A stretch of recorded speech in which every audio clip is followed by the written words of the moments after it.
Welcome back, folks, to episode 78 of the Running Man Self-Regulation Skills Project podcast with me, your host, Dr. Armando Dominguez, PhD in health psychology, licensed professional counselor, and an adjunct professor at a local community college. New semester is up, and we're teaching the pharmacology of addiction, so that's starting to roll. But what I'd like to talk to y'all today about has to do with what we call the halo effect. Now, the halo effect is in effect, something that is paid attention to rather closely in the circles having to do with social dynamics, sociology in particular, and how group effects are occurring as a result of people elevating those people that would be of status, kind of like our politicians currently do to our recent movement towards election time this year. Also, when we look at celebrities, but people that we tend to esteem if they're a little closer in our lives than we may know, like a parent or somebody that teaches us valuable skills. But even if we were to attend, let's say, something like a Tony Robbins event, we would notice that he's on a stage, generally speaking, at a distance if we were in an amphitheater or a theater of some sort, and we're not exactly close to him. And if you pay for those really expensive seats up close, even then you're looking up to him, and he does work the crowd, from what I understand. But he's a man of large stature. He's very tall, and that kind of plays into that. And also when people are showing him deference and treating him like he is special, and he is, and he delivers a lot of good information. But what we have to look at is how we look at somebody. And sometimes that distorts what it is that we're looking at. That's a human being, first off. But also we tend to forget that because we tend to also have a bias towards this person because of that halo effect, because halo, kind of like an angel, kind of indicates and implies that they can do no wrong or very little wrong. And if they do wrong, it certainly isn't visible to me at this point in time because of all the good feelings that I have. And that is actually a rather hypnotic effect. Not only is it a social effect where I choose to elevate them because I esteem what they do or what I get from it, the good feelings, and maybe the knowledge and information to transform my life, but also I look at them through a distorted lens or through a filter, those feelings that I have, and maybe even downplay those things that people may say that are actually true or there may be evidence for. And this is where we get into a trap versus just taking what's useful and appreciating that and seeing them as people. We probably would not have bought their product had they not marketed to us and pulled some emotional heartstrings and triggers so as to get us not only interested but involved. And the term recency effect has to do with if something that is new to you that maybe has been around for maybe 15, 20, 30 years, and we'll use Tony Robbins again, and his book, Awaken the Giant Within, has been out probably about 20, 25 years now, and you get it and it's just phenomenal. You have this exaggerated effect that indicates how powerful this information is, and wow, this is transformative. And we tend to have an overbounding effect, an exaggeration, a hyperbolic quality. And this is what happens with the recency effect, in that things, even though it may have happened 16 years ago, if it's like an event like a volcanic eruption, we still look at it and we have this shock and awe value sometimes. Especially we have compassion towards people, like whenever Krakatoa blew in Indonesia and many were hurt and died as a result. That's been many years ago. If you look it up, I want to say it's close to about 15 years. And that's just my guesstimate, but around that. But still, we get that shock because we know the value of human life and it impacts us. Now, why I'm going to be discussing halo effect today is that halo effect isn't just with our heroes and our celebrities that this occurs. Sometimes we have somebody in our life that is a parent, somebody that raised us. And when we're little bitty, the halo effect is in full bloom because we see the people that raise us, if we were raised in a healthy household, that give us food, care for us, and shelter us, and love us, and help heal us whenever we hurt, and get the boo-boo on our knee, and help us feel better, and coddle us when we need it, this sort of thing. And there is definitely a very emotional bond, and we tend to elevate and look up to our parents. Now, there are exceptions to everything, and I'm just going along the lines of the more positive spin right now, just to keep it academically safe right now so we can move forward into other topics that are related and keep it teachable.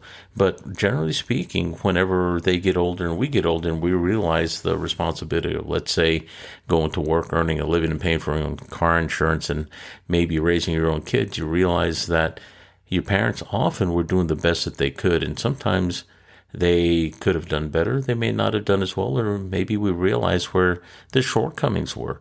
Not in a bad way, but we realize that they're rather human and quite fallible, but also that makes them more human and close to us. And in a way, it makes us more able to access who they were as a person versus this image, this elevated image, this hero that we thought they were. Now, they may have done some rather great things. It doesn't take away from that. It doesn't invalidate, but it gives depth to that veneer that we put up in our own mind of who this person is. And when we look past it, especially when our parents age, they get more elderly. And I remember seeing this with my parents and seeing them weaken and fall to illness, injury, and eventually senescence to wherever they passed away by the effects of old age and cancer as well.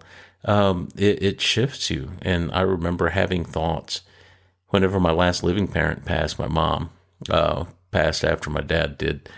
And I remember being out of the hospital, no longer watching her pass, and having thoughts that, wow, I'm 48 years old. And this is the first time that I felt like I was on my own, truly on my own, no parent with whom to consult with or ask advice of, even though I had already had 3 kids and been married for 20 some odd years at that point in time before divorce and whatnot.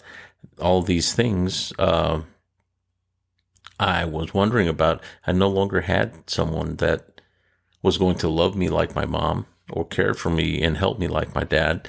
And I was very fortunate to have 2 great parents. And that changes your perspective. It really does. But the halo effect, I esteem them because they struggled and they made it from very humble beginnings. And they were able to eke out a living for 3 kids in a relatively rough neighborhood. Not bad. And circumstances that otherwise could have swallowed us up, and we could have just been statistics at best or dead. So realistically speaking, I definitely esteem what they did. And they are definitely a legend within the minds of my 3 sons because they had the good fortune of meeting their grandparents at least the first years of their lives anyway. They still remember them. Good things. So what about the halo effect, and what does this have to do with self-regulation? Well, that is a really huge can of worms, and I will tell you why. If any of y'all follow Taylor Swift and the Swifties out there that get after those people that would speak badly of her or have an opinion, that's a little off color, and we're all allowed to have opinions. Not everyone has to like her. That these people, they're basically hybrids of stalkers and fans, and they call them stans, and that was something that Eminem coined in a song of his many years ago. But the stalker fans would get roused, especially online, where they have a way to be able to cancel people as a result of not being fed. But they're even willing to damage those that they esteem, their god or their elevated celebrity or whomever it is that they esteem, if they don't do what they want. And it can get rather nasty. But the reason the halo effect is important is because there's also a hypnotic quality to that. And we're realizing that this hypnotic effect doesn't come from the fact that we're in a state of deep hypnosis, but rather in a state of what we would call everyday hypnotic effect. And we go in and out of different levels of state of relaxation, absorption, and dissociation throughout the day when we check out this sort of thing. And it's not anything that's clinical, requiring hospitalization, anything like that, but where we move in and out of levels of consciousness whenever we're most engaged, least engaged, maybe least interested, or maybe even in pain, and we have to redirect ourselves, distract ourselves, these sorts of things. And maybe even our distractions and redirections have to do with games that we play or things that we do, video games I was thinking, just to make ourselves feel good or get our mind off of those things that are the drudgery of maybe a very uncomfortable life for some. So keeping this in mind, what am I talking about by halo effect and the hypnotic effect within that? Well, anything that we do whenever we look at fandom is realize that marketing is repetitive. So the method that is most useful and most powerful and probably the most obtrusive, but yet at the same time most accepted into our homes and into our electronic formats that we interact with, interface with, is marketing, and it's commercials, advertisements.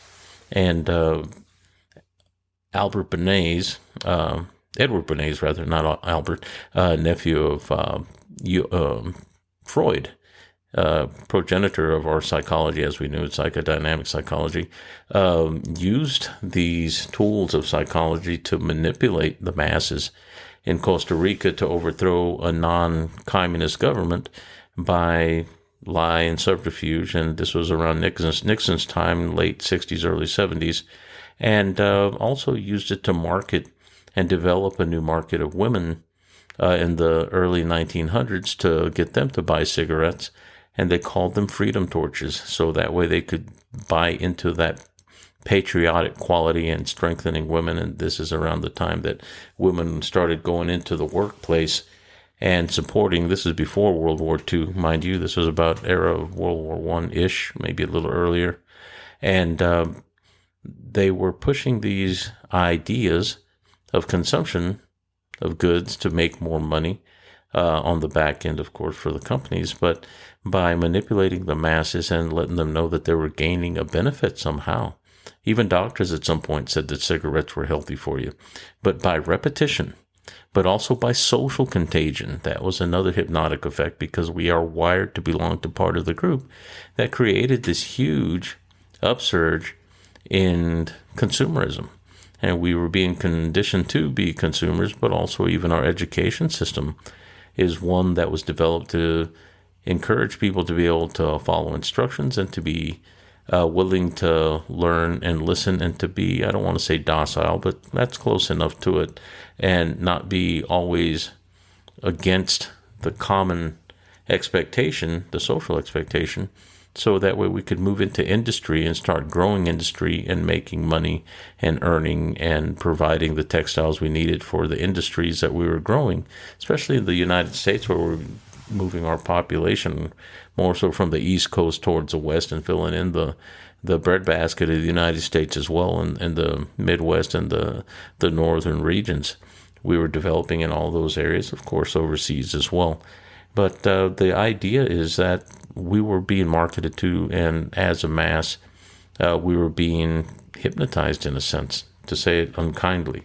But what I'd like to pay attention to as far as the halo effect is that within the realm of self-regulatory skills, which is basically the running theme of this podcast, is that whenever we elevate somebody in the more positive sense, we may be gaining skills on how to become better, how to transform our lives, how to improve, and we want to emulate those things, so that in essence can encourage self-regulatory behavioral skill, where I may change something or do something to better myself or better my outcomes, but in a more negative sense, in the term that I used earlier, the Swifties, wherever they were attacking writers that may have had an opinion that wasn't the most sterling and bright about Taylor Swift, but yet they were attacking them and trying to cancel people because they didn't get what they wanted. And that would be the more negative aspect of the self-regulatory skills, wherever there's a dysregulation of socially accepted behaviors, but yet done online. There is no regulatory board there that says, oh, that's not nice, don't do this. And we tend to not have somebody physically there, so we tend to be more apt to do what? Strike out and do so fiercely.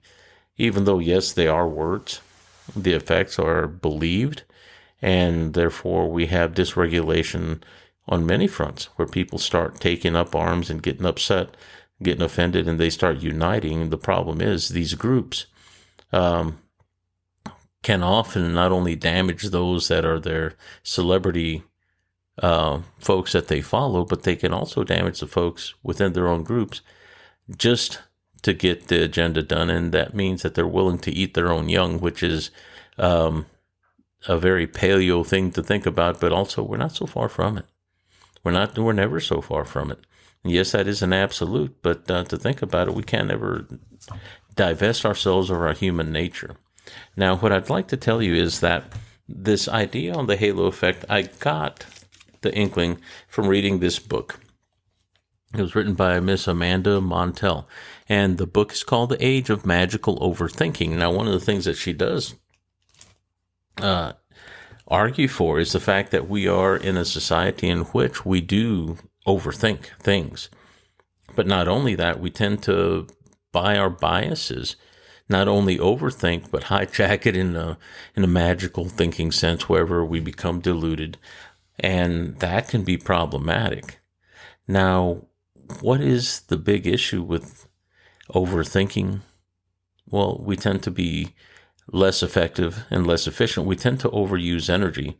And if we think about how we are by nature, a human is efficient. If we learn how to do something, we learn how to do it better, we gain skill. And it's almost like the transmission on a vehicle that has an overdrive. Once you get to speed, you put it in overdrive. It turns less frequently, but it keeps the vehicle going at speed, so you save gas and less wear and tear on the engine. And not unlike that, energy-wise, once we become skilled, we tend to minimize, we tend to be more efficient, we tend to be more effective because we're wasting less time. We tend to trim the fat, so to speak. And we're kind of wired that way, and that is why even our thinking processes are assumptive.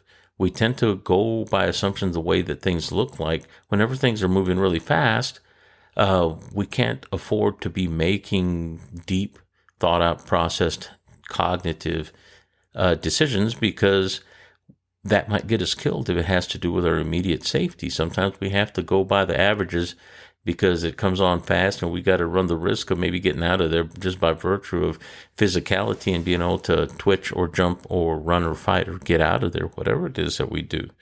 But when things are slower, it's a little different. But yet we still move in the direction of efficiency to the best of our ability. But if there's something novel, something new, it'll capture attention.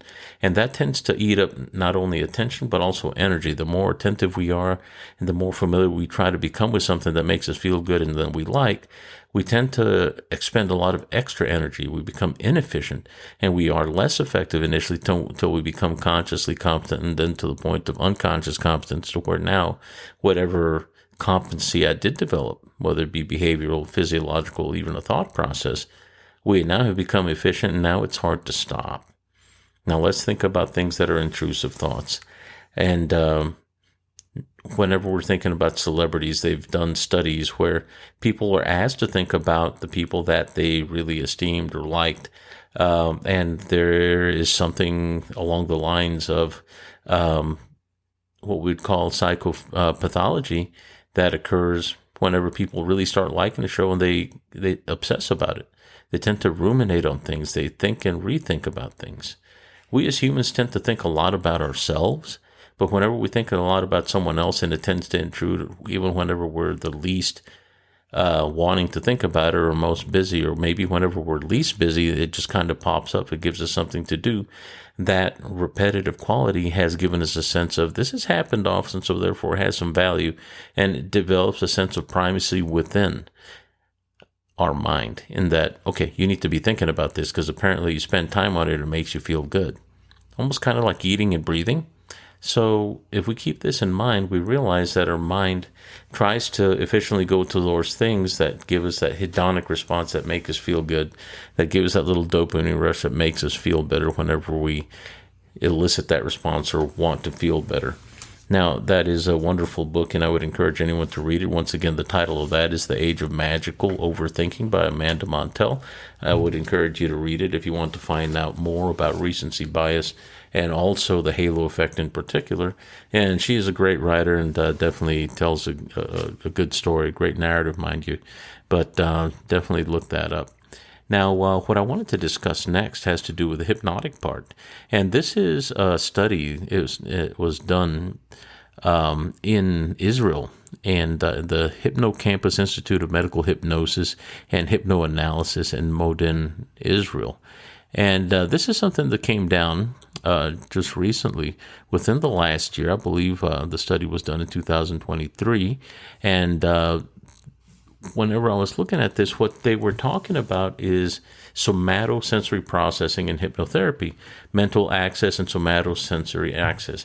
Somato having to do with the body, and sensory having to do with the perception or feelings of within the body. But they were focusing on visualization, and they were working with people that had headaches. They had people that had psychogenic balance disorders that actually had relief of those symptoms as a result of using, and there were other things they were looking at, of course, but a result of using visualization. and something that they said was called the create and verify principle. So you're creating an image and you are using this, and in some cases you may use the kinesthetic firing or wherever you might actually access the muscle or tense or activate the muscle that you would use. Let's say if you're trying to remember what it feels like to walk. So the very things that we were discussing a few weeks ago on the earlier podcasts about visualization, we realized that visualization, and once again we talked about magical thinking, is not magical thinking. It is an actual physiological process that occurs in our brain that creates change in our body. And we've realized that it does have an effect. And science is still trying to peel back the layers on that and find out what is that mechanism, how can we use it, how can we make it better? Because it does have an impact in health, not only mental health, but physical health. And I will give you an exact example, a specific one, an N of one. I'm the N in the sense that I was the one that was doing the experiment. I do a lot of work on myself along the lines of using visualization. But I wound up breaking my toe several weeks back. One of my club bells tipped over, and the exquisitely round plastic top on the club bell is what hit the top of my big toe on my right foot. I had that fall on my right foot and broke other tarsals once when I had it in a garage, and it was a strange story. I'm not that clumsy, and those things aren't that ungainly. But when they fall with full weight. And whenever it fell on my toe, it actually cracked the joint on my right big toe, and it looked like a plum by the end of the situation. All I could do was smile. It hurt like hell, but I smiled, and I was grateful for the opportunity. And I got home, even the bottom of my foot, my plantar surfaces were purple as a result of the impact. Now, since it was on the joint and near the end close to the nail bed, I couldn't really do anything to get it casted, so I just had to kind of walk with it. It didn't interrupt my walking, so that was good. But I started using visualization. This happened on a Wednesday. I used the visualization, and I will tell you exactly what I did. I was using a recording that is called the DMT recording on YouTube. Look it up, and it's a certain frequency. I just used it because there was no words, no creative visualization that was going on, but I was doing my own visualization with the goal of imagining enhanced circulation. And I imagined a light moving through my body and towards my foot and out the bottom of my foot, but more so through the bones in my foot. I wasn't seeing anything more than that, but it actually stopped some of the throbbing pain that I had. And it wasn't incredibly painful in the sense of throbbing for some reason, but it was painful, and it got really stiff. But I used that for 3 days, and it was just terribly purple the first day. But by the fourth day, the circulation apparently was enhanced, and it looked almost like I just, bumped the top of my toe. I couldn't even see the purpling on the bottom of my plantar surfaces, and it sped up the healing such that I could start bending my toe within the week. And at first, I couldn't even bend the toe at all. And shortly thereafter, the little joint popped back in place because apparently it was also displaced, and I didn't know that. But it is very effective, and it was effective. And right now, I have very little stiffness there, but my toe is in pretty much full function, and I'm back to my regular workouts. But just one of my own experiences here recently, and was that magical thinking, using my imagination to help enhance healing.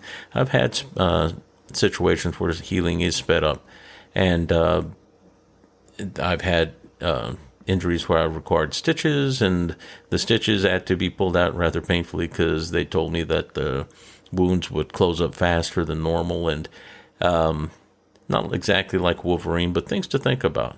And definitely I am validating the fact that in my own experience I have seen it work, not because I was the doubting Thomas saying, oh, this is never going to work, but rather, well, let's see what happens. I was at least willing to give it a try. Now, as far as the halo effect, what does that have to do with self-regulation? Sometimes we have to pay attention to the relationships we have and realize that even whenever we esteem somebody, we have to realize that they're human. They're still persons, and we need to allow them to maintain their humanity in our minds so we can see things equanimically. Miyamoto Musashi, in his book, talks about seeing through the veneer of interaction. That is the veneer. of social interaction, whenever we see things at surface level and take them the way they are, versus cutting through the social mess, cutting through that social mask, the mask of the polis, the mask of the marketplace, and seeing people the way they are, which is not an ugly thing. It's like seeing a baby. It's beautiful. And every one of us started that way. And if we can see people that way, it gives us room to have compassion and a little more patience. And that also improves and enhances our opportunity to be more successful at self-regulatory skills, especially when things are stressful. And that's going to be about it for today. There was a lot going on with that, lots of information, but all very related to self-regulatory skills, and I certainly look forward to hearing from you. If you want to leave me some feedback, I do have an email at runningmangetskills@gmail.com. I'd love to hear from y'all. I've had a few that have emailed me. I'd like to hear about what's going on with y'all's lives. I'd love to hear how things are going. And please, pass this along. Share it with people. Let them know what this podcast is about. And if you think that they can benefit, please share it. Give it to other people. I really do think it'll benefit. And we're going to continue to do this. I certainly appreciate your time. Moving forward towards the fall, I'm waiting towards the middle of November where it's cooler weather, where it's nice and dark in the mornings and dark at night. I can hardly wait. I appreciate your time. Take care. Walk well.